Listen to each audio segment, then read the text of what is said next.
দরকারি সময়েই ব্যাটে রান পেয়েছেন জাকের আলী। আফগানিস্তানের ১৪৭ রান তাড়ায় বাংলাদেশ টপ অর্ডারের ৩ ব্যাটসম্যানকে হারিয়েছে ২৪ রানের মধ্যে। এরপর শামীম হোসেনের সঙ্গে জাকের আলীর ৫৬ রানের জুটি বাংলাদেশকে জয়ের পথ থেকে বিচ্যুত হতে দেয়নি। শেষ পর্যন্ত ৫ বল আর ২ উইকেট হাতে রেখে জয়ও এসেছে।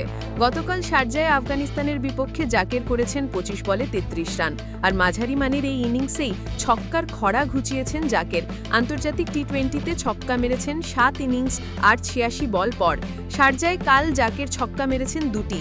এর মধ্যে প্রথমটি এসেছে ইনিংসের ৮ম ওভারে মোহাম্মদ নবীর দ্বিতীয় বলে উইকেট ছেড়ে বেরিয়ে এসে লং অন বাউন্ডারির ওপর গিয়ে বড় ছক্কা মেরেছেন জাকের। এর আগে তিনি সর্বশেষ ছক্কা মেরেছেন ৩ সেপ্টেম্বর সিলেটে নেদারল্যান্ডসের বিপক্ষে। এরপর এশিয়া কাপ ও আফগানিস্তানের বিপক্ষে সিরিজ মিলিয়ে টানা ৭ ইনিংসে কোনো ছক্কা মারতে পারেননি জাকের। শুধু বল হিসেব করলে টানা ৮৬ বল ছক্কাবিহীন ছিলেন জাকের, যদিও বেশিরভাগ সময়ই ব্যাট করেছেন ইনিংসের ১০ম ওভারের পরে। গতকাল ছক্কার দীর্ঘ খরা কাটানোর পর আরেকটি মারতে দেরি হয়নি। পরের ওভারে আজমাতুল্লাহ ওমার জাইকে মেরেছেন আরেকটি। আন্তর্জাতিক টি-20তে জাকেরের ছক্কা এখন ৪০টি। বাংলাদেশের ব্যাটসম্যানদের মধ্যে ষষ্ঠ।